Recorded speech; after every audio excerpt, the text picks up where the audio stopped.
اسلام میں اولاد کی تربیت پیدائش کی بات فکر نہیں ہوتی ہے، اس کے پیدا ہونے سے پہلے اس کے لیے صحیح ماں کا انتظام وہاں سے ہوتی ہے شروع، یاد رکھیے۔ تو سب سے پہلے نیک بیوی کی تلاش یا نیک بہو کی تلاش، گھر کا اگر ذمہ دار ڈھونڈ رہا ہے تو نیک بہو کی تلاش کریں گا، خود فرد انسان ڈھونڈ رہا ہے تو وہ نیک بیوی کی تلاش کریں گا۔ سب سے پہلا کام اولاد کی تربیت میں اس کا حق ہے۔ عمر ابن خطاب رضی اللہ عنہ کے پاس ایک مرتبہ ایک نوجوان کا واقعہ ہوا کہ اس کے والد نے اس نوجوان کو کھینچ کر عمر ابن خطاب رضی اللہ عنہ کے پاس اور کہا امیر المومنین میرا بیٹا میرے حقوق نہیں دیتا، میرے ادھیکار میرے رائٹس نہیں دیتا ہے، نصیحت کیجیے، واعظ کیجیے، اسے سمجھائیے۔ امیر المومنین کچھ بولنے سے پہلے اس لڑکے نے کہا امیر المومنین ایک منٹ رکیے، ذرا رکیے، پہلے یہ بتائیے میرے والد کے مجھ پر کیا حق ہے، اس سے پہلے یہ بتائیے میرے کیا حق تھے میرے والد پر۔ اور سوال فطری تھا، پہلے اولاد تو بعد میں آتی ہے تو ظاہر تو اس کے پہلے حق ہوتے، جب بڑی ہوتی تو والدین کی دیتی ہے۔ تو امیر المومنین نے کہا اولاد کا پہلا حق یہ ہے کہ اس کے لیے نیک ماں کی تلاش کی جائے، دوسرا حق یہ ہے کہ اس کا اچھا سا نام رکھا جائے، تیسرا حق یہ ہے کہ اس کی صحیح سے تربیت کی جائے، پڑھایا اور لکھایا جائے۔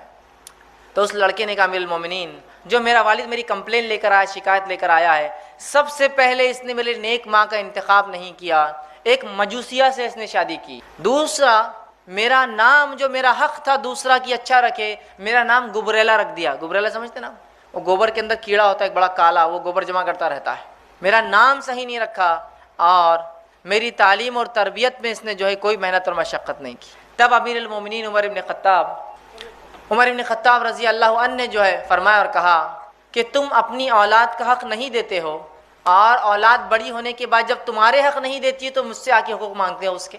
سمجھ رہے بات کو؟ تو اولاد کا پہلا حق شروع ہوتا ہے، تربیت کا پہلا مرحلہ، فرسٹ سٹیج اس کی پیدائش کے بعد سے نہیں، اس بات کو خاص دھیان دے، وہ ہے نکاح کے لیے صحیح لڑکی کا انتخاب، صحیح لڑکے کا انتخاب، صحیح بہو کا انتخاب، صحیح داماد کے انتخاب سے شروع ہوتا ہے۔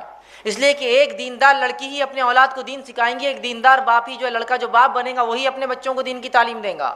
اب یہ مرحلے کو چھوڑ کر آپ کہیں گے آپ کیسے ہمارے بچوں کی تربیت کریں، تو آپ اگر پہلی سٹیپ میں گر جائیں گے تو باقی کا کیا ہوگا؟ دینداری کو اپنے نکاح میں ترجیح دیجیے۔ ہم کہاں دینداری کو اپنے نکاح میں آج ترجیح دے رہے ہیں؟ تمام چیز دنیا داری والا معاملہ ہوتا ہے، لڑکی پسند کرنا ہے دنیا داری، لڑکا پسند کرنا ہے دنیا داری، دینداری کو سب سے پہلے ترجیح دیجیے۔ اور نبی اکرم صلی اللہ علیہ وسلم نے اس بات کی وضاحت کی، فرمایا لوگ عورتوں سے 4 چیزوں کی وجہ سے نکاح کرتے ہیں، متفق علیہ روایت ہے، صحیح بخاری اور صحیح مسلم۔ لوگ عورتوں سے 4 چیزوں کی وجہ سے نکاح کرتے ہیں۔ پہلا ولی مالیہا، اس کے مال کو دیکھ کر لوگ نکاح کرتے ہیں۔ دوسرا ولی جمالیہا، اس کی خوبصورتی کو دیکھ کر لوگ نکاح کرتے ہیں۔ ولی حسبیہا، اس کے ننیال اور ددیال خاندان کو دیکھ کر نکاح کرتے ہیں۔ ولی دینہا، اور چوتھی چیز دنیا کے اعتبار سے لوگ کیا کرتے ہیں؟ آخری میں چوتھی چیز دینداری دیکھ کر جو نکاح کرتے ہیں۔ اے مسلمان نوجوانوں تمہارے ہاتھ مٹی لگو، تم دینداری کو لازم جانو نکاح میں۔ دینداری سب سے افضل ہے نکاح میں، یاد رکھیے۔ آج دینداری کو ہم کوئی ترجیح نہیں دے رہے، یاد رکھیے، جس کے نتیجے میں اولاد کی تربیت پھر کہاں سے ہونے والی ہے؟ نبی اکرم صلی اللہ علیہ وسلم نے کتنی پیاری بات کی حدیث کے اندر، اور آپ نے فرمایا، صحیح مسلم کی روایت ہے، الدنیا کلھا متاع، دنیا جمع کرنے کی چیز ہے، وخیر متاع الدنیا المرأۃ الصالحہ، اور اس میں سب سے بہترین سامان یا چیز جو ایک انسان کو مل جاتی ہے وہ نیک بیوی ہے، اس سے بہترین کوئی چیز نہیں دنیا میں نیک بیوی سے۔ تو سب سے پہلا کام اولاد کی تربیت میں کیا کرنا ہوگا؟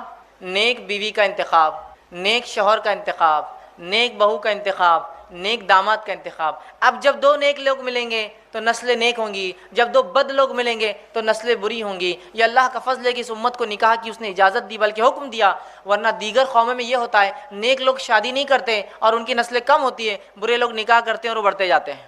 ایک انسان نیک بن گیا اب وہ شادی نہیں کر سکتا۔ اسلام میں ایک انسان نیک ہے، نکاح کر سکتا ہے، تو ظاہر سی بات ہے نیک لوگ آگے بڑھیں گے، ورنہ دوسری قوموں میں نیک لوگ ختم ہو جاتے ہیں اور برے لوگ بڑھتے جاتے ہیں۔ تو بہرحال سب سے پہلا مرحلہ جہاں سے تربیت کی ابتدا سٹارٹ ہوں گی وہ مرحلہ ہے، وہ ماں کے انتخاب سے شروع ہوتا ہے، اس کو سب سے پہلے ہم دھیان دیں۔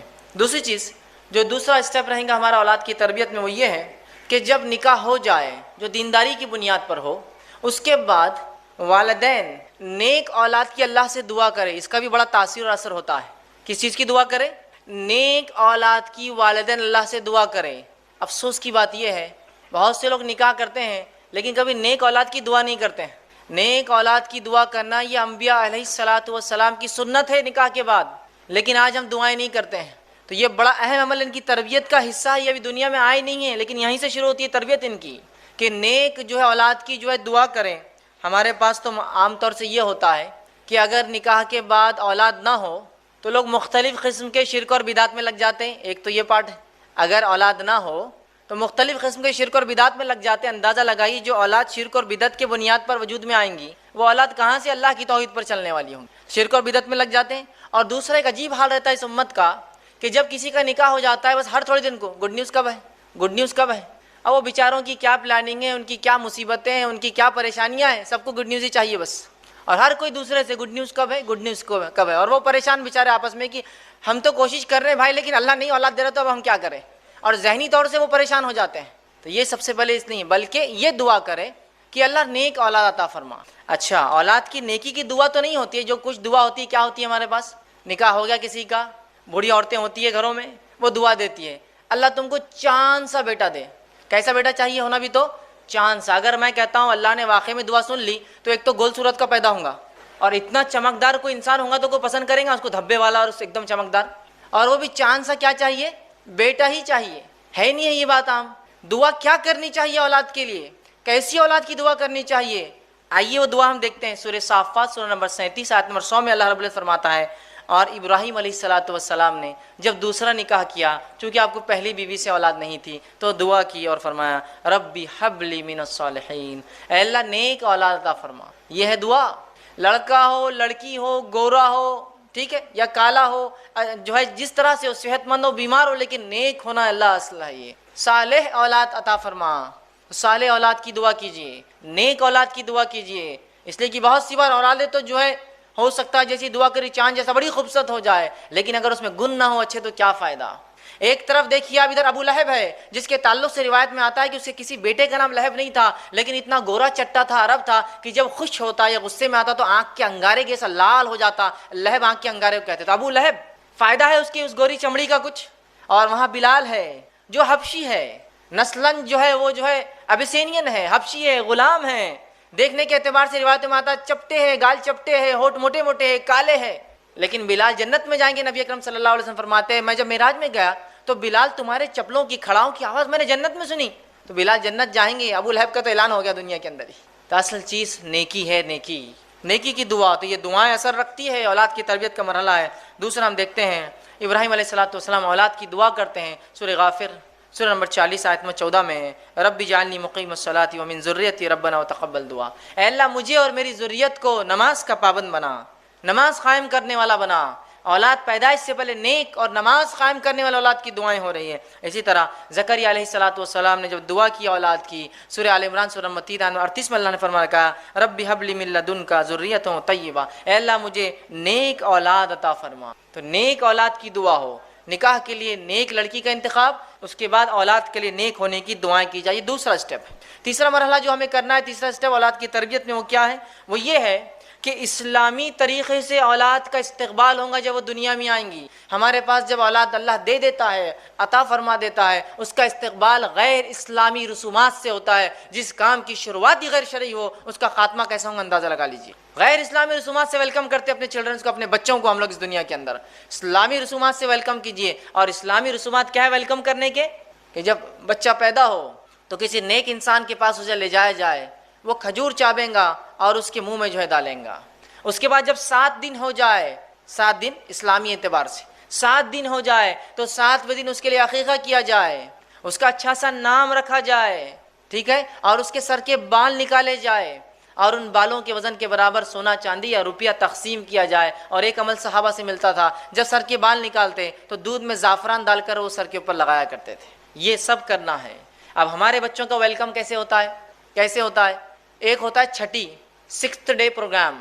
ایگزیکٹلی شریعت کے بتاوے 7ویں دن سے ایک دن پہلے ہوتا ہے، لیکن شریعت جو بتاتی 7ویں دن نہیں ہوتا ہے. چھٹی کی ایک کوئی رسم ہوتی ہے، آپ کے پاس پتہ نہیں الگ ہوتی ہوں گی لیکن ہوتی ہے ہر جگہ. پوری عورتیں جمع ہوتی ہے، وہ دیا جلاتی ہے، اس پہ کچھ کاجل جمع کرتی ہے، چھوٹے چھوٹے برتن بچی ہو تو لا کے دیے جاتے ہیں، لڑکا ہو تو کچھ تحفے تحائف دیے جاتے ہیں. یہ چھٹی ہوتا ہے. اور اس کے بعد 40ویں دن ایک پروگرام ہوتا ہے، اس کو بولتے ہیں چلا. بڑے دھوم دھام سے وہ چلائے آ جائیے، چلائے آ جائیے، کارڈ بھی تقسیم ہوتے ہیں، ہال لیا جاتا ہے. جس بچے کا ویلکم غیر شرعی بنیادوں پر ہو رہا ہے، جس کا ویلکم 7th ڈے ہونا چاہیے تھا، 7ویں دن جو عقیقہ ہونا چاہیے تھا، نام، وہ تمام چیزیں چھوڑ کر ہم غیر اسلامی رسومات اپناتے ہیں. پھر بولتے ہیں اللہ یہ بچے ہمارے بے دینی کیوں ہو جا رہے ہیں؟ اس لیے کہ آپ نے تو شروعاتی ان کی بے دینی سے کی. کوششیں اثرات رکھتی ہے اپنے اندر، یہ بات طے ہے نا. کوششیں اثرات رکھتی ہے، بات طے ہے نا. کیا کوشش کی اس بچے کے ویلکم کے لیے آپ نے؟ یہ غیر اسلامی طریقے. اور اگر کوئی کہے کہ بس 7ویں دن عقیقہ کرنا، ارے جانے دو، دیکھیں گے فلاں ہے، یہ ہے، اور کتنے لاکھ بہانے. نہیں وہ بچہ ابھی جو نانی کے گھر پیدا ہوا تو ابھی بیوی جو یہاں نہیں ہے، بچہ نہیں ہے، تو ابھی عقیقہ کیا؟ نہیں ابھی ایک ساتھ اپن 4-5 بچے جمع کریں گے، پھر ایک ساتھ عقیقہ کریں گے، تاکہ بڑی دعوت ایک ساتھ ہو، ہے نا. ہوتا ہے بہت سے لوگ. دیکھو اب کتنے بچے ہو گئے اپنے کو؟ 4 ہوگا. 4 کے حساب سے بہت ہو گیا نا، اچھا ہو گیا. 2 بکرے لڑکے کے، 2-3 لڑکیاں، اور تو یہ 5 بکروں کی بڑی دعوت کریں گے اپن. یہ بچوں کو جمع کر کے دعوت کرنے کون سا طریقہ آپ نے نکالا ہے؟ 7ویں دن کر دینا ہے. اس لیے کہ نبی اکرم صلی اللہ علیہ وسلم فرماتے ہیں، جامع ترمذی کی روایت ہے، سمرہ بن جندب رضی اللہ عنہ اس کے راوی، وہ کہتے ہیں عقیقے کے بدلے بچہ رہن ہوتا ہے. اور بزنس کمیونٹی رہن کیا ہوتا ہے زیادہ اچھے سمجھتی ہے. رہن کوئی چیز دے کر کوئی چیز لی جاتی ہے، رہن سمجھتے ہو. پھر بولتے ہیں بچے بیمار ہو جاتے ہیں، بچوں کو یہ ہو رہا. آپ نے اپنا رہن چھڑایا کہاں اب تک؟ رہن کسی چیز کے بدلے، گروی جس کو بولتے ہیں. بچہ رہن ہوتا ہے عقیقے کے بدلے میں. جب انسان عقیقہ کرتا ہے تو اس کو چھڑا لیتا ہے. تو لڑکا ہو تو آپ صلی اللہ علیہ وسلم کے تعلق سے مسند احمد کی روایت ہے، جو ہے ماں عائشہ رضی اللہ عنہ فرماتی ہے، جب لڑکا ہوتا تو اللہ کے رسول 2 جانور ذبح کرنے، 2 بکرے، 2 دمبے، 2 بکریاں کا حکم دیتے، اور جب لڑکی ہوتی تو 1 ذبح کرنے کا حکم دیتے. اسی طرح مسند احمد کی روایت ہے، آپ صلی اللہ علیہ وسلم جب بچہ پیدا ہوتا تو اس کے بال نکالنے کی جو ہے اجازت دیتے، کہ 7ویں دن اس کے بال، اس کو ایذا دینے والی چیز، چونکہ ماں کے پیٹ میں ان بالوں کے ساتھ رہا ہے، وہ بیماریاں اور ایذا دیتے ہیں، بال تکلیف دیتے ہیں، تو ایذا دینے والی چیز نکالنے کا حکم دیتے. اور صحابہ بالوں کو نکالتے. ان بالوں کے وزن کے برابر نبی اکرم صلی اللہ علیہ وسلم سونا یا چاندی، آج کے زمانے میں ہم بولیں گے کیش، اس کے برابر تقسیم کرتے غریبوں میں. ٹھیک ہے. اسی طرح اگر لڑکا ہو تو اس کی ختنہ کیجیے. ٹھیک ہے. لیکن آج ہم دیکھتے ہیں ان تمام چیزوں کو چھوڑ کر بدعت اور خرافات ہم لوگ کرتے ہیں. 6ٹھی اور 40واں ہم کر رہے ہیں، چلہ جس کو کہتے ہیں. سنت کو جگائیے، ورنہ کیسے ہمارے بچے دیندار ہوں گے جن کا ویلکم اس طرح سے نہیں ہو رہا ہے. تو یہ بات بڑی اہم ہے، یاد رکھیے. اور اتنا ہم چیزوں کو کھینچتے ہیں، شریعت نے جو حکم دیا 7ویں دن عقیقہ تو پتہ نہیں 7 سال بعد ہو رہا ہے، 70 سال بعد ہو رہا ہے. نام رکھنا ہے 7واں دن، نام رکھنے کے لیے آخری حد ہے. 7th ڈے تو رکھنا ہے، اس سے پہلے بھی آپ طے کر کے رکھ سکتے ہیں. جیسے نبی اکرم صلی اللہ علیہ وسلم کو ایک لڑکا ہوا اور جبرائیل علیہ السلام آئے اور کہا اے ابو ابراہیم، مطلب لڑکے کا نام ابراہیم رکھا تھا آپ نے، اس لیے آتے ہی پکارا اس نام سے آپ کو. تو ایڈوانس رکھا جا سکتا ہے. اور بعد میں اگر میکسیمم لمٹ 7th ڈے ہے. لیکن حال یہ ان تمام چیزوں میں اتنا ہم غلو کر جاتے ہیں کہ بچے کا آپ دیکھیے، لڑکا ہے لڑکی 2 ہی چیزیں ہو سکتی، 2 نام طے کرنا ہے کوئی. لیکن اس میں بھی ایسا معاملہ ہے کہ بچہ پیدا ہو گیا، کئی مہینے کا ہو گیا، تو نانی الگ پکار رہی ہے، دادی الگ پکار رہی ہے، دادا کا لاڑا کا نام الگ، نانا کا لاڑا کا نام الگ، باپ الگ اور ماں الگ. چنو، منو، ٹٹو، لڈو، ٹنکو، سب ناموں سے ہیں، سوائے اس کے کہ 7ویں دن جو نام اس کا حقیقی تھا وہ چھوڑ کر سب ہو رہا ہے. اور نام پھر تلاش بھی کیا ہوتا تو یونیک نام لگتا ہے ہم کو. یونیک سمجھتا نا، سب سے ہٹ کر نام چاہیے. اگر کوئی آگے پوچھے بچے کا نام کیا رکھو، لڑکا ہے لڑکی ہے؟ لڑکا ہے عبداللہ رکھو. عبداللہ بہت پرانا نام ہے. عبد الرحمن رکھو، یہ تو اور بھی پرانا دکھ رہا. پھر کون سا؟ اچھا محمد رکھ دو. ارے نہیں یہ نام نہیں رکھ سکتے، بے حرمت ہو جائیں گے. اچھا ٹھیک ہے سلیمان رکھ دو. ارے یہ تو نبی کا نام، یہ نہیں رکھ سکتے. ٹھیک یہ بھی نہیں. کیا رکھتے پھر؟ یونیک نام چاہیے. تو میں ہمیشہ کہتا ہوں جو لوگ کہتے ہیں یونیک نام چاہیے، تو یونیک تو بہت سے نام ہوتے ہیں، آپ بہت سارے نام رکھ سکتے ہیں. اسٹیئرنگ نام رکھ دیجیے آپ کسی بچے کا، اسٹیئرنگ خان، کتنا اچھا نام ہے. یونیک کسی کا نام اسٹیئرنگ سنا آج تک آپ نے؟ ہے نا، بمپر خان، اسٹیئرنگ خان، مڈگاڑ خان، کہیں بھی نہیں ملیں گے آپ کو. یونیک ایک دم سب سے ہٹ کر یونیک نیم صحیح ہے پورے. نبی اکرم صلی اللہ علیہ وسلم فرماتے ہیں ناموں میں جو اللہ کو سب سے زیادہ بہترین نام، پسندیدہ نام ہے عبداللہ اور عبد الرحمن ہے. اس کے بعد انبیاؤں کے نام، ہم کو تو پسند نہیں آتی ہے کوئی نام. انبیاؤں کے 25 نام ہیں جو قرآن میں دیے گئے، اور باقی نام اللہ کے جو ہم سب جانتے ہیں، جو ذاتی اور صفتی نام ہیں. کہاں رکھتے ہیں؟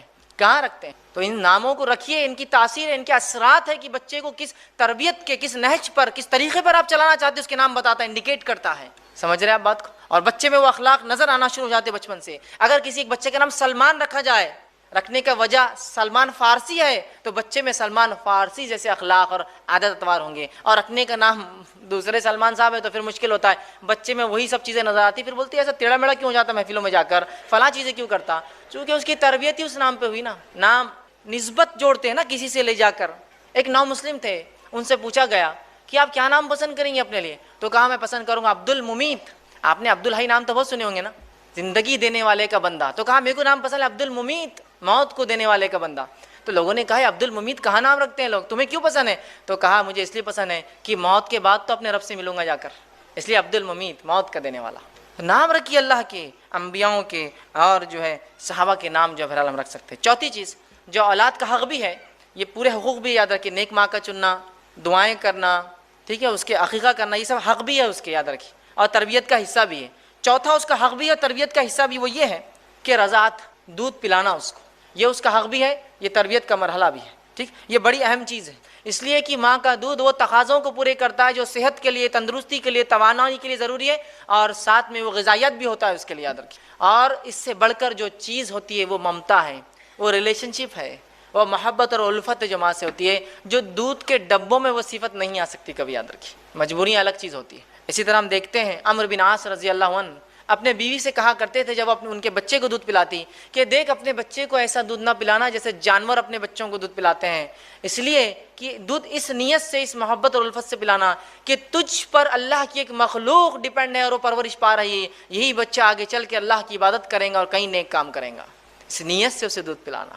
تو کیا تربیت ہوں گی ایسے ماحول میں ان بچوں کی جن کے والدین دینداری کو ترجیح دے رہے ہیں، انتخاب نکاح میں دینداری ہے، اولاد کی پیدائش کے لیے دعائیں ہو رہی ہے، اولاد کی پیدائش کے بعد اس کے عقیقے ہو رہے ہیں، جو احکامات پورے ہو رہے ہیں، اس کو رضاعت کا، اس کا حق دیا جا رہا ہے۔ ان بچوں کی تربیت بہت مختلف ہوتی ہے، یاد رکھیے بھائی۔ پانچواں نکات جو تربیت کا وہ یہ ہے جب بچہ بولنے لگے۔ ویسے تربیت کے 3 فیز ہوتے ہیں، پہلا گھر کے اندر، دوسرا اسکول اور مدرسے والا فیز، اور تیسرا سماج والا فیز، سوسائٹی والا فیز۔ تو اب یہ فیز چالو ہو رہا گھر والا۔ اب بچہ پیدا ہو گیا، عقیقہ ہو گیا، نام رکھ دیا، ٹھیک ہے، رضاعت کا اس کا ہو گیا۔ اب رضاعت کے ہی عمر کے اندر کبھی کبھار بچے بولنے لگتے ہیں، یا اس کے بعد 2 سال تک بچے بولنے لگتے ہیں۔ اب جب بچہ بولنے لگے تو تربیت کا ایک اہم مرحلہ چالو ہو جاتا ہے۔ حالانکہ بچہ جب نہیں بھی بولتا ہے تو وہ تربیت پاتا ہوتا ہے، سیکھتا رہتا ہے۔ وہ اس اعتبار سے کہ بچے بولتے نہیں ہیں لیکن جو سنتے ہیں ان کو کیپچر کرتے رہتے ہیں، اور جب بولنا سیکھتے ہیں تو وہی باتیں بولتے ہیں جو وہ بچپن میں سنتے آ رہے تھے، بچپن میں سنتے آ رہے تھے، یاد رکھیے۔ یہ بڑی اہم بات ہے، یاد رکھیے۔ تو ان کو اللہ کا نام لینا سکھائے، اس لیے کہ نبی اکرم صلی اللہ علیہ وسلم فرماتے ہیں جس کا پہلا کلمہ لا الہ الا اللہ اور جس کا آخری جملہ زندگی کا لا الہ الا اللہ رہا، وہ کامیاب ہو جائیں گا۔ اب پہلا جملہ ایک بچے کا لا الہ الا اللہ کیسے ہوگا مجھے بتائیے؟ کیا آپ کا بچہ 2 سال کا ہوتا ہے ڈائریکٹ لا الہ الا اللہ بول دیں گا؟ جب تک کہ وہ بچپن سے، اس کی چھوٹی عمر سے، اس کے جھولے میں جب تھا اور اس کی ماں اس سے کہتی تھی کہو لا الہ الا اللہ، اور باپ کہتا تھا بولو لا الہ الا اللہ، تو بچہ جب بڑا ہوگا وہ بار بار سنتا ہے لا الہ الا اللہ، لا الہ، باپ بولتی ہے، باپ بولتا ہے، چچا بولتا ہے، ماموں بولتا ہے، نانی بولتی ہے، نانا بولتا ہے، تو بچہ جب پہلا جملہ نکالے گا لا الہ الا اللہ نکال۔ لیکن اب ہم کیا سکھاتے؟ بچہ بولنے لگا تو بیٹے ممی بولو، ابو بولو، ٹھیک ہے، اماں اور ابا تو بولیں گا ہی نا وہ زندگی میں، جب بات سیکھیں گا تو سب چیزیں بولیں گا وہ، لیکن اگر شروعات لا الہ الا اللہ سے ہو تو کتنی بڑی بات۔ یا بولو اللہ، بولو بیٹے اللہ، تو بچہ پھر سنتا ہے کہ میرے ماں باپ کچھ ابھار رہے ہیں مجھے کسی چیز کی طرف، اللہ اللہ، تو اللہ بولیں گا۔ ہمارے پاس تو یہ کہ اللہ تو بہت اس سے زیادہ کچھ دوسری چیزیں سنتا ہے دن اور رات، ہے نا۔ ٹی وی کے سامنے بچہ پڑا ہے، چھوٹا سا بچہ 2-3 بار ٹی وی دیکھتے رہتا ہے، اور والدین فخر سے بولتے ہیں اتنا چھوٹا لیکن اتنی ٹی وی دیکھتا ہے، سنتا ہی نہیں ہماری، تو پھر وہ لا الہ نہیں بولتا ہو، پھر وہ کیا کیا بولتے ہوئے بڑا ہوتا ہے وہ بولنے کی ضرورت نہیں مجھے۔ ماں باپ کو کبھی بولتے رہے مہمان آئے تو اپنے بچے کو اندر رکھو، یہ کچھ بھی بکتا آ کر، کچھ بھی بکتا اندر کرو، کیوں تو اس نے جو سنا وہ بک دیتا ہے وہ۔ تو بچے ایک ریکارڈر ہوتے ہیں، ایمٹی ریکارڈر، جو سنتے ہیں ریکارڈ کرتے جاتے ہیں، ریکارڈ کرتے جاتے ہیں، اور جب بولتے ہیں وہ سب بولتے ہیں جو انہوں نے اتنے 1-2 سال میں ریکارڈ کیا ہے، بولنے لگ جاتے ہیں، سمجھ رہے آپ؟ تو انہیں اللہ کا نام لینا سکھا۔ وہ عمر سے جب 1 مہینہ 2 مہینے کا ہے تب سے اس کو ترغیب دو، بیٹا کہو لا الہ الا اللہ۔ تو جب وہ بولیں گا پہلی بار 12 مہینے میں یا 13 مہینے میں یا 14 مہینے میں یا 2 سال میں، تو کہیں گا لا الہ الا اللہ۔ بڑی بات ہے، یاد رکھیں، یہ بڑے اہم مراحل ہیں۔ جب بولتا ہے، ہمارے پاس تو حال یہ ہے کہ اسے توتلی زبان میں گالیاں سکھاتے ہیں لوگ، سکھاتے ہیں نہیں سکھاتے ہیں؟ ارے دیکھو ہمارا بچہ کتنی توتلی زبان میں تتے بولتا ہے، سکھاتے ہیں نہیں سکھاتے ہیں؟ اور مہمانوں کے سامنے بولو بیٹا بولو، ایک بار بولو انکل کو کیسا آپ بولتے، تو انکل کو آگے بولتا تتے۔ اب اس کے بعد جب بڑا ہوتا اور جب وہ صحیح زبان سیکھتا اور جب بولتا انکل کو کتے، تو پھر پتہ چلتا انکل کو کیا ہوا، اور ماں باپ کو پتہ چلتا اب کیا ہوا، ہوتا ہی نہیں ہوتا ہے۔ اور یاد رکھیے ایک بات، وہ لوگ خاص طور سے جو بچوں کو غلط الفاظ سکھاتے ہیں، نبی اکرم صلی اللہ علیہ وسلم اس بات کو یاد رکھیے کہ جو انسان کسی کی ترغیب دینے پر کوئی نیکی یا کوئی برائی کرے گا، جب تک وہ نیکی چلتے رہیں گی ثواب ملے گا، جب تک وہ برائی چلتے رہیں گے اس کا جو ہے گناہ ملتا رہے گا۔ ایک معصوم بچے کو ایک گندا کلمہ سکھانا گویا زندگی بھر کا وبال لے لینا ہے، اور ایک بچے کو صحیح تربیت دے کے اچھے جملے سکھانا۔ تو ہمارا تو کام یہ ہو کہ ہم دوسروں کے بچوں کو گود میں لے تو کہا بیٹا لا الہ الا اللہ، تاکہ بچہ کہیں انکل بھی لا الہ الا اللہ بولتے، ابو بھی لا الہ الا اللہ بولتے، مما بھی لا الہ الا اللہ بولتے، دادا بھی یہ بولتے، مجھے بولنا ضروری ہے لا الہ الا اللہ۔ ماحول اور سماج بنائیے اس طرح سے۔ تو بچے کی تربیت جب بچہ بولنے لگے، اور ایک بات یاد رکھیں، ماں کی گود بچے کا پہلا مدرسہ ہے، فرسٹ اسکول ہے اس کا۔ وہ اسکول میں اس کو رائٹ کائنڈ آف گائیڈنس اور تربیت یا اس کی جو ہے پرورش بہت زیادہ ضروری، یاد رکھیے۔ اگر ایسا نہ ہوا تو بہت ساری برائیاں سماج میں پھیل رہی ہیں اور پھیلتے جائیں گی۔ چھٹا نکات جو وہ یہ ہے کہ اولاد کے بیچ عدل کرے، اب ایک اولاد ہوئی، تربیت کا مرحلہ ہوا، سیکنڈ کے ٹائم آپ عادی ہو جاتے، پہلے سے پریکٹس ہوتی ہے آپ کو کیا کیا آپ نے کیا تھا. اب ایک سے زیادہ اولادیں آپ کو ہو گئی ہیں تو ان میں انصاف کرے. بہت سی مرتبہ اولاد میں انصاف نہ کرنے کی وجہ سے اولاد کو آپ چاہے کتنی تربیت کریں ان کی تربیت نہیں ہوتی. کیوں؟ لڑکا اور لڑکی کا فرق، لڑکے اور لڑکے میں فرق کہ گورا لڑکا اور کالا لڑکا کسی کا ہے. دو لڑکے ہیں ڈبل شیڈ کے اندر، ایک لڑکا بہت گورا ہے ایک لڑکا بہت کالا ہے. تو آپ دیکھیے ماں باپ فرق کرتے ہیں، عدل نہیں کرتے بچوں میں. کہاں ہے میرا گورو، آ بیٹا ادھر. تو گویا وہ دوسرا بچہ جیسا کم رنگ ہوتا ہے وہ صرف دیکھتے رہتا ہے میرا والد کیوں کرتا ہے میرے ساتھ ایسی ناانصافی. بچے بہت زیادہ غور کرتے ہیں اور بہت جلدی نتیجے نکال لیتے ہیں. لڑکا اور لڑکی کا فرق کہ لڑکی عمر میں 10 سال بڑی ہے آپ کے بیٹے سے، اور آپ اس بہن کو، اس چھوٹے سے بھائی کو بھیا بولنے لگاتے ہو. بولتی میں 10 سال بڑی ہوں اور میں بھیا کیوں بولوں اس لڑکے کو. نہیں بیٹے تم کو بھائی ہے، مطلب احسان ہوا تم پر اللہ نے کیا تم کو بھائی دے دیا. وہ بھائی بولیں گی اس کو، وہ بولیں گا اس کو بہن اور باجی، وہ نام لیں گی اس کا، چھوٹا ہے اس سے 10 سال. نہیں بھیا بولو، بھائی ہے نا تمہارا، رسپیکٹ کرو اس کی. یہ ناانصافی ہے. لڑکی اور لڑکے میں ناانصافی، لڑکے اور لڑکے میں ناانصافی، یہ اسلام میں درست نہیں ہے، پسندیدہ نہیں ہے. یہ ناانصافی سے اولاد کی تربیت نہیں ہو پاتی ہے، بچے نفرت کرنے لگ جاتے ہیں والدین سے. ایک مرتبہ کا واقعہ ہے، صحیح بخاری کی روایت ہے. نعمان بن بشیر رضی اللہ عنہ فرماتے ہیں میرے والد ایک بار گھر آئے اور کہا کہ میں نعمان کے نام پر فلاں زمین یا ایک غلام اسے دیتا ہوں. نعمان کی والدہ بڑی ہوشیار عورت تھی. انہوں نے کہا کہ یہ بات جب تک میں قبول نہیں کروں گی جب تک نبی اکرم صلی اللہ علیہ وسلم کے پاس چل کر آپ یہ نہ کہیں. وہ تینوں مل کر جاتے ہیں، نبی اکرم صلی اللہ علیہ وسلم کے ساتھ جاتے ہیں اور نعمان بھی ساتھ ہوتے ہیں. ان کے والد کہتے ہیں، ان کی والدہ کہتی ہے اللہ کے رسول، نعمان کے والد نے نعمان بن کو جو ہے بشیر نے جو ہے نعمان کو جو ہے ایک غلام دیا ہے تحفے میں، تو کیا یہ ٹھیک ہے؟ تو اللہ کے رسول نے فرمایا کہ تمہیں کتنے بچے ہیں؟ کیا صرف ایک ہی ہے نعمان؟ تو کہا نہیں اور بھی ہے. تو کیا تم سب کو غلام دے رہے ہو تحفے میں؟ تو کہا نہیں. تو پھر کہا میں ایسے ظلم کے معاملے پر گواہ نہیں بنتا کہ ایک بچے کو دیا یا دوسرے کو نہیں. بہت سے والدین ہوتے تحفہ لے جاتے ہیں، 2 بچے گھر میں اور ایک کو لے جاتے ہیں، نہیں میرا ایک بہت سنتا دوسرا نہیں سنتا تو ایک کو دوں گا. نہیں، تحفے تحائف میں ناانصافی نہیں. حتیٰ کہ اگر نافرمان اولاد بھی ہے تو وراثت میں حصہ کم نہیں ہوتا ہے اس کا. جب وراثت میں نہیں ہوتا نافرمان اولاد کا تو بچپن میں کیسے آپ ان سے ناانصافی کر سکتے ہیں؟ برابر تحفے لائیے، برابر سلوک کیجئے دونوں کے ساتھ، لڑکا ہو لڑکی ہو، لڑکا ہو لڑکا ہو. دونوں میں ہر انسان کی الگ صفتیں اور خصلتیں ہوتی ہیں جن کی وجہ سے کچھ آپ کو پسند ہوں گی کچھ نہیں، لیکن اس سے اولاد میں فرق مت کیجیے، بھید بھاؤ مت کیجیے. 7واں مرحلہ، 7واں پوائنٹ جو اولاد کی تربیت میں یہ ہے کہ انہیں عقیدہ سکھائے. جب بچے اب بول رہے ہیں آپ نے انہیں کلمے سکھائے، اچھی اچھی باتیں سکھائی، اس کے بعد انہیں عقیدہ اسلام سکھائے. عقیدہ اسلام سکھائے، اور ایسے نہیں کہ عقیدہ اسلام کو استادی سکھائیں گا، گھر میں والدین سکھائیں گے، ماں سکھائیں گی، باپ سکھائیں گا اسے عقیدہ. اللہ رحم کرے ایسی ماں پر اور ایسے باپ پر جو بچے کے ساتھ گھوم رہے ہیں پھر رہے ہیں اور چلتے اور پھرتے انہیں عقیدہ سکھاتے ہیں کہ باہر نکلیں بیٹا، یہ جھاڑ ہے، یہ کتنا ہرا ہے، یہ ہمیں ہوا ان سے جو فلاں ہوتی ہے، یہ کاربن ڈائی آکسائڈ پیتے ہیں، آکسیجن دیتے ہیں. انہیں کس نے بنایا؟ اللہ نے. اس بچے کے دل میں اللہ کی توحید جاگتی ہے، اس کی ربوبیت جاگتی ہے، اس کی محبت جاگتی ہے. کیسا میرا رب ہے جس نے میرے لیے انتظام کیا جھاڑوں کا. اور یہ جانور ہے بیٹا کس نے بنایا انہیں؟ اللہ نے. جن کا ہم فائدہ اٹھاتے ہیں. یہ گھر ہمیں دیا، کس نے دیا ہمیں یہ گھر؟ اللہ نے. بیٹا اس کا ہم دیکھو کتنی فائدہ، ان نعمتوں کا شکر ادا کرو بیٹا. بچوں کو سکھائیے. عبداللہ بن عباس رضی اللہ عنہ فرماتے ہیں میں چھوٹا تھا، نبی اکرم صلی اللہ علیہ وسلم کے ساتھ اونٹ پر سوار ہوا، اور سوار ہونے کے بعد اللہ کے رسول نے مجھے کچھ باتیں سکھائی. یہ تربیت کی بڑی اچھی باتیں جو اللہ کے رسول نے عبداللہ کو سکھائی تھی. آپ صلی اللہ علیہ وسلم نے یہ چھوٹے تھے سکھایا اور فرما کہا. پہلی چیز جو نصیحت کی عبداللہ کو، جو جامع ترمذی کی روایت ہے اس کے اندر جو ہے 5 نصیحتیں، اور مسند احمد کی روایت میں اضافی اور 3 نصیحتیں، 4 نصیحتیں، ٹوٹل 9 نصیحتیں. پہلا کہا تربیت کر رہے بچے کے عقیدے کی. کہا عبداللہ سے تم اللہ کے احکام کی حفاظت کرو، وہ تمہاری حفاظت کریں گا. عبداللہ اے بیٹے، اے غلام، اے پیارے لڑکے، تم اللہ کے احکام کی حفاظت کرو، اللہ تمہاری حفاظت کرے گا. تم اللہ کے احکام کی حفاظت کرو گے، تم اسے اپنے سامنے پاؤ گے مدد کے وقت، اس کی جب تمہیں ضرورت ہوگی، تکلیف میں ہوں گے، اس کی مدد تمہارے سامنے ہوں گی. پھر فرمایا تیسری بات، جب تم کو کوئی سوال ہو تو اللہ سے کرنا. جب کوئی چیز مانگنا ہو بیٹا تو کس سے مانگنا؟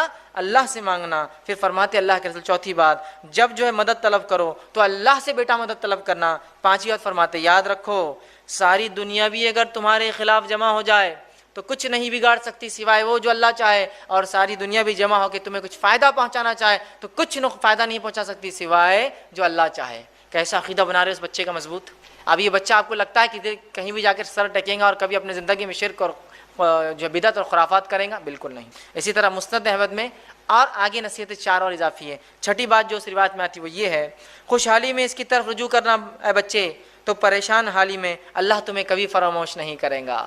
خوشحالی میں یاد رکھنا تم اللہ کو، وہ تمہیں جو ہے کبھی فراموش جو ہے تنگ دستی میں نہیں کریں گا۔ آگے 7ویں نصیحت کرتے، یاد رکھو جو چیز تمہیں نہیں ملی ہے بیٹا، اے بچے، تو تمہیں نہیں مل سکتی تھی، اور جو تمہیں مل گیا تم سے وہ کوئی نہیں چھین سکتا ہے۔ کیا پیاری تربیت دے رہے اس بچے کو۔ پھر آگے فرماتے اللہ کے رسول اور کہتے ہیں یاد رکھو اللہ کی مدد صبر سے وابستہ ہے۔ بچے کو اللہ کی مدد صبر سے وابستہ ہے، کوشش تکلیف کے ساتھ ہے، پھر فرماتے ہیں آسانی تنگی کے ساتھ ہوتی ہے۔ کتنی پیاری پیاری نصیحتیں اس بچے کو عقیدے کے طور پہ نبی اکرم صلی اللہ علیہ وسلم سکھا رہے ہیں۔ ٹھیک ہے، 8واں پوائنٹ جو اولاد کی تربیت میں ہم یاد رکھیں گے وہ یہ ہے، بچے کی تربیت میں ماں کا کردار۔ بچے کی تربیت میں ماں کا کردار۔ اب آپ کہیں گے باپ کا کردار کہاں گیا؟ باپ کا کردار آ رہا ہے، باپ کا کردار آ رہا ہے، لیکن پہلے ماں کا کیوں رکھا میں نے؟ پہلے کیوں رکھا؟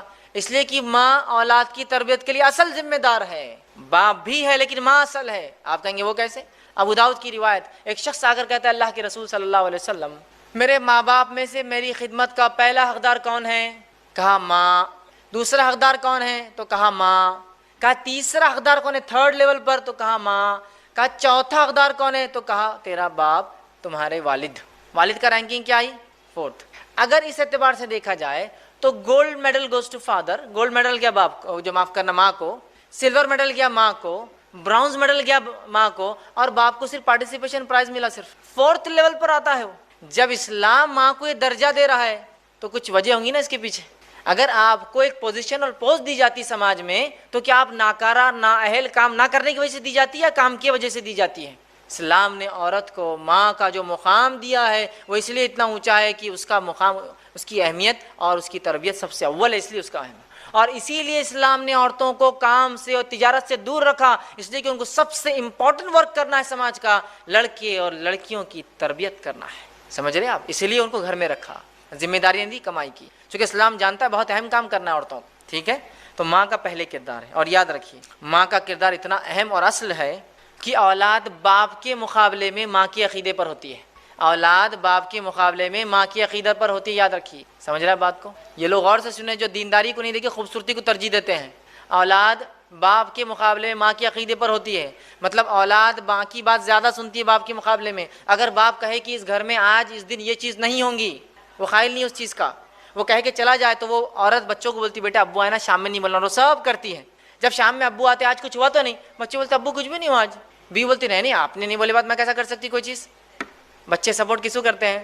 ماں کو۔ اب ماں دیندار ہے، باپ کتنا بھی بے دین ہو تو ماں بچوں کو تربیت یافتہ کر دیں گی۔ سمجھ رہے ہیں بات کو؟ تو ماں کا کردار اہم ہے، اور ماں کے عقیدے بچہ ہوتا ہے۔ اس کی پہلی دلیل نوح علیہ السلام کا بیٹا ہے، چونکہ آپ کی بیوی ایمان نہیں لائی آپ کا بیٹا بھی ایمان نہیں لایا۔ اس لیے میں نے کہا بچے ماں کے عقیدے پہ ہوتے ہیں باپ کے مقابلے میں، چونکہ بچے اپنے دل کی بات جب باپ کو بھی کہنا ہوتا ہے والد کو تو کس سے کہلواتے ہیں؟ ممی آپ بولو، امی آپ بولو، والدہ آپ بولو، امی حضور آپ بولو، ہے نا؟ یہ کرتے ہی نہیں کرتے۔ تو بہت اہم ہے ماں کا کردار۔ تو عورتیں اس بات کو غور سے سنیں، آپ ایک بہت اہم ذمہ داری کے تحت معاشی ذمہ داریوں سے، اکنامیکل برڈن سے دور کی گئی ہے تاکہ آپ تربیت کریں بچوں کی۔ لیکن افسوس کی بات ہے آج ہماری مائیں کہاں وہ تربیت کری، ہماری بہنیں اور مائیں جو تربیت مطلوب ہے۔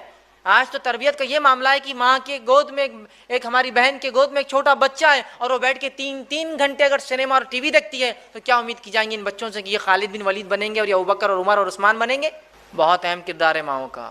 جب ماؤں نے اپنی ذمہ داری چھوڑ دی تو یاد رکھیے روز قیامت پوچھ بھی ہے، وہ حدیث یاد کیجئے، اور عورت سے پوچھوں گی اس کے شوہر کے بچوں کی کیا کیا اس ذمہ داری کا، اور جو ذمہ داری ضائع کرے وہ جنت کی خوشبو بھی نہیں سنتی۔ تو آج ہم دیکھ رہے ہیں مائیں تربیت نہیں دے رہی۔ دوسرا واقعہ ام سلیم رضی اللہ عنہا، ان کے بیٹے انس بن مالک، انس کے تعلق سے آتا ہے رضی اللہ عنہ کہ ان کی والدہ ایمان لائی تھی۔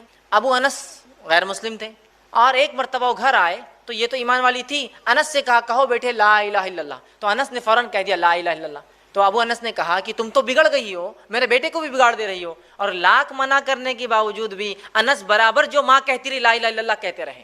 تو بچوں پہ ماں کا اثر زیادہ ہوتا ہے باپ کے مقابلے میں۔ آئیے تیسرا واقعہ اسماعیل علیہ السلام کا، جن کی والدہ ہاجرہ علیہ السلام ہے، جو ہاجر علیہ السلام ایک ایسی ماں کی مثال ہے جس نے اپنے بیٹے کی ایسی تربیت کی جس کی زیادہ تفصیلات تو تفصیلات زیادہ کیا بالکل ہی نہیں ملتی، سوائے ایک واقعے میں ایک جملے کے جو اللہ رب العزت نے اپنی کتاب میں دہرایا، وہ جملہ بتا دیتا ہے کہ کیا تربیت تھی ہاجرہ کی اسماعیل کے معاملے میں علیہ السلام، کیا تربیت تھی۔ ابراہیم علیہ السلام چھوڑ کر گئے اس شیرخوار جو اسماعیل کو اور اپنی بیوی کو، لیکن اس کے بعد جب ایک حکم ہوتا ہے خواب کے ذریعے کہ جا کر اپنے بیٹے کو ذبح کر دو، اس بیٹے کو لے کر نکلتے ہیں اور کہتے ہیں بیٹا میں نے خواب دیکھا ہے، انی تذبحک فانظر ماذا تری، اس خواب میں میں دیکھتا ہوں میں تجھے ذبح کر رہا ہوں، اب تو بتا کیا کرنا ہے۔ تو بیٹے کا ایک جملہ ہاجرہ کی تربیت کا کنکلوژن ہے، بیٹا کہتا ہے کہ اے میرے والد کر گزریے، تفعل ما تؤمر، کر گزریے جو رب کی طرف سے حکم آپ کو آتا ہے، ستجدونی انشاءاللہ من الصابرین، آپ مجھے انشاءاللہ صبر کرنے والوں میں پاؤں گے۔ یہ ایک جملہ اسماعیل کا ان کی ماں کی تربیت بتاتا کیا تھی، جو ایسی کی تھی ہاجرہ نے، ایک یونیک تربیت کہ باپ آ کر کہتا ذبح کرنا ہے اور بیٹا کہہ رہا ہے کر گزریے، جو آپ کرو آپ کو دیتا ہے، انشاءاللہ میں صبر کرنے والوں میں۔ تو بچے ماں کے عقیدے پر ہوتے ہیں، ماں دیندار تھی، اسماعیل بھی دیندار تھے، اور اس حد تک کہ جو کہا بس کرنا ہے تو آپ کر دیجئے قربان، ہے نا۔ اسی طرح ہم دیکھتے ہیں اس مرحلے میں ایک چیز کو خاص خیال رکھیں، وہ یہ ہے کہ مائیں اور باپ دونوں مل کر بچوں کو لاڑ اتنا نہ کر دے کہ بچے لاڑ میں عام زبان میں کہتے سڑ نہ جائے، ورنہ بہت سی بار اتنا لاڑ ایکسٹراڈنری ہو جاتا ہے کہ پھر بعد میں بچوں کو کنٹرول کرنا ناممکن ہو جاتا ہے۔ سمجھ رہے آپ بات کو؟ تو یہ مرحلہ بہت اہم ہے، اور ایکسٹراڈنری لاڑ نے، جس کو عام زبان میں کہتے ہیں کہ سونے کا نوالا کھلائیے لیکن کڑوی نظر سے دیکھیے ان کو، سخت معاملہ ہوگا، سب کیا کھانا ہے کیا پینا ہے کیا دینا ہے سب کیجیے جو کرنا ہے، لیکن تربیت کی اور بد اخلاقی کی اور کسی دوسرے معاملے میں ذرہ برابر بھی چھوٹ نہیں ہے بچوں کو ہمارے۔ سونے کا نوالا کھلائیے لیکن کڑوی نظر سے دیکھیے تاکہ وہ بگڑے نہ، ٹھیک۔ نواں مرحلہ، نواں جو کام کرنا ہمیں 9 پوائنٹ وہ یہ ہے، باپ کی تربیت کیسی ہوں گی، مطلب باپ کا رول تربیت میں اولاد کی، یہ بڑا اہم ہے، ماں کے بعد اس کا چونکہ رول آتا ہے، باپ کا رول بھی یاد رکھیے تربیت میں بہت اہم ہے، اور باپ اور استاد یاد رکھیے دونوں کی ذمہ داری ایک جیسی ہوتی ہے، اس لیے میں اس کو انشاءاللہ عزیز جو ہے بچہ جب گھر سے باہر قدم رکھتا ہے تو جو ہے تربیت میں باپ کا کردار، باپ کا رول، اور اس کے بعد اس کے استاد، اس کے ٹیچر، دونوں کا رول آتا ہے۔ تو باپ ہونے کے ناطے ایک انسان جو اپنے بچے پہ چیک رکھے، چیک سمجھتے ہیں آپ، مطلب یہ کہ دن بھر وہ ماں کے ساتھ تھا، شام میں آ کے آج ستائے تو نہیں، آج دعائیں یاد ہوئی، آج عربی برابر ہوئی، آج اسکول گئے تھے، آج ہوم ورک ہوا، آج دعائیں فلاں ہوئی، آج یہ ذکر ہوا تھا کہ آج، پورا چیک، پڑوسیوں کو تکلیف تو نہیں دے گی، پورا چیک کیا گا والد۔ اور اگر کہیں چوک ہو اور اس کی بیوی آ کر کمپلین کرے بچے کی ماں، تو والد اس کو سیریسلی لے اور بچوں کی تنبیہ کرے، ڈانٹے اور سمجھائے کہ آئندہ یہ غلطی میں نہیں سنوں گا آپ کی۔ جیسا ایک ماں ٹیچر ہوتی ہے تو باپ ایک ایگزامینر جیسا ہے کہ آ کے وہ چیک کرے گا کہ کیا ہوا، صحیح ہوا نہیں ہوا تربیت۔ ورنہ بہت سی بار ماں تو انتھک کوشش کرتی ہے، شام میں باپ آ کے پوری محنت پانی پھیر دیتا ہے کہ بچے آ کے بولتے ہیں ابو آج امی نے ایسا کرے، اور الٹا جو ہے وہ آدمی اس کی بیوی کہتا ہے کیوں ایسا کرے میرے بچوں کو، بچے شیر بن جاتے ہیں، پھر ان کو پتہ چل گیا ماں کی نہیں سننا ہے اپنے کو۔ تو یہ بات یاد رکھیے، باپ جو ہے، اور باپ کے لیے بہترین نمونہ ابراہیم علیہ السلام، باپ کے لیے بہترین نمونہ خود نبی اکرم صلی اللہ علیہ وسلم، اور باپ کے لیے بہترین نمونہ کہ کیسا ہو جو ہے لقمان علیہ السلام ہے۔ قرآن کے مختلف ابواب اٹھائیے اور ان کی زندگیوں کو دیکھ لیجیے تو پتہ چلے گا باپ کیسا ہونا چاہیے، ٹھیک۔ اسی طرح 10واں نکات وہ یہ ہے، بچے کی تربیت میں اسکول اور درسگاہ کا رول، اسکول اور درسگاہ کا رول۔ اب بڑے اہم ہم ایشوز کی طرف جا رہے ہیں، اس لیے کہ اب گھر میں تربیت ہو رہی ہے، لیکن اب رائٹ کائنڈ آف ایجوکیشن اگر باہر نہیں ملے گا تو اس کے بھی بہت خطرناک نتائج نکلتے ہیں، یاد رکھیے۔ جیسے کہ جو اسکول اور درسگاہ کا جو رول جو بچے کی زندگی میں ہوتا ہے تربیت میں، بڑا اہم ہے، یاد رکھیے، اس لیے کہ ماں باپ کی تربیت کے بعد اب اسکول اپنا رول، یا مدرسہ جس کو کہے اسکول کا، یہ وہ رول ادا کرتا ہے۔ لیکن آج ہم دیکھتے ہیں ہمارے پاس مذہبی اسکولوں کا وجود ہی نہیں ہے، مدرسہ ایک الگ چیز ہے، ایسے اسکول کی تو ہمارے کتنے پرسنٹیج بچے مدرسوں میں جاتے بتائیے آپ؟ پورے امت کے میں سمجھتا ہوں 3 سے 4 یا 5 یا 10% بچے مدرسوں میں جاتے ہیں، باقی بچے کہاں جاتے ہیں؟ اسکول۔ آج ہمارے پاس اسلامک اسکول کا کوئی تصور نہیں ہے، لیکن آج ایسے اسکولوں کی اتنی سخت کمی ہے، ارے اسکول تو بہت دور کی بات ہے، ایسی دینی درسگاہوں کی بھی کمی ہے جو دینی درسگاہ ہمارے بچوں کو کتاب اور سنت کے مطابق تعلیم دے۔ ہوتا ہے نا کچھ اسکول چلیے اب نہیں ہے ایسا اسکول، تو ہمارے بچے اسکول الگ پڑھتے ہیں، مدرسہ جاتے ہیں، جا کے مکتب میں سیکھتے ہیں، ان مکتبوں کا بھی انتظام نہیں ہے ہمارے پاس۔ اور اگر ایسے اسلامک اسکول نہیں ہے تو انہیں ڈالیے، اور اگر نہیں ہو سکتا تو اپنے بچے کو بہت طے کر کے ایسے سیکولر اسکولس میں ڈالیے جہاں مذہب کی کوئی چھاپ نہ ہو، ورنہ پتہ نہیں وہ کون کون سے مذہب کے بچپن سے قائل ہو جائیں گے۔ یاد رکھیے بچے بڑے اثر لیتے ہیں چیزوں کا، تمام تر وسائل ہونے کے باوجود بھی ہم نے آج جو ہے اسکولوں میں جو ہے وہ نظم اسلامک اسٹڈیز کا نہیں لایا، یا ایسے مکتب اور مدارس نہیں قائم کرے جو خالص کتاب و سنت کی تعلیم دے۔ اسی طرح آج ہم دیکھتے ہیں جو کچھ تھوڑے بہت پیرنٹس ہیں جو دھیان دیتے ہیں وہ صرف دنیاوی ایجوکیشن پر دیتے ہیں، دینی ایجوکیشن غائب ہے ان کے پاس، صرف دنیاوی ایجوکیشن۔ دینی تعلیم کو بھی اہمیت دیجیے، اس کے لیے نظم قائم کیجیے، اس کے لیے سسٹم بنائیے۔ یاد رکھیے جتنا پیسہ اسکول میں ڈالتے ہیں میں سمجھتا ہوں اس سے زیادہ پیسہ آپ نے دینی تعلیم میں ڈالنا چاہیے، اس لیے کہ اگر یہ بچہ مر جائیں گا تو آخرت میں جو چیز کام آئیں گی وہ یہی تعلیم ہے۔ اس کے لیے ہم جو ہے کوشش کریں اور اس کے لیے ہم تمام ذمہ دار ہیں۔ 11واں پوائنٹ وہ یہ ہے، اور انشاءاللہ کچھ اور پوائنٹس رکھ کے بات ختم کروں گا، وہ یہ ہے کہ بچے کی تربیت میں اب دوست اور احباب مطلب اس کے اب دوست اور فرینڈ سرکل کا بڑا امپورٹنس ہوتا ہے۔ اب یہ تھا مرحلہ پیدائش، گھر کی تربیت وہ سب ہوا، اسکول کی تربیت ہو گیا، اب آیا معاملہ دوستوں۔ ایک بچے کو لاکھ اچھی تربیت دینے کے بعد بھی ایک غلط دوست پوری زندگی کی آپ کی محنت پہ پانی پھیر سکتا ہے۔ لہٰذا ہمارے بچوں کے کون دوست اور کون سہیلیاں ہوں نہ ہوں، اس کو طے والدین کریں گے، ہم کریں گے۔ بیٹا آج کس کے ساتھ ہے؟ امی آج ہم عبداللہ کے ساتھ ہے۔ بیٹے عبداللہ کون ہے؟ عبداللہ فلاں انکل کے بچے۔ اچھا وہ انکل کون ہے؟ نکالیے ڈیٹیلز، کہیں ایسا تو نہیں ہمارا بچہ حرام خور لوگوں کے ساتھ یا ایسے لوگ جو حرام خوری کرتے ہیں ان کے ساتھ یا لوگوں پہ اور انسانیت پہ ظلم کرتے ہیں ان کے ساتھ رہے، ورنہ وہ بگڑ جائیں گا۔ تو والدین طے کریں گے بچے کس کے ساتھ رہیں گے، اس لیے کہ نبی اکرم صلی اللہ علیہ وسلم کی حدیث ہے جو الایمان میں علامہ ابن تیمیہ لے کر آئے، جنہوں نے اس حدیث کو لایا ہے، جو کہ ناصر البانی رحمہ اللہ نے اس کو حسن درجہ دیا۔ آپ نے فرمایا کہ اللہ کے رسول نے آدمی اپنے دوست کے دین پر ہوتا ہے، لہٰذا تم میں سے کسی کو بھی اس چیز کا خیال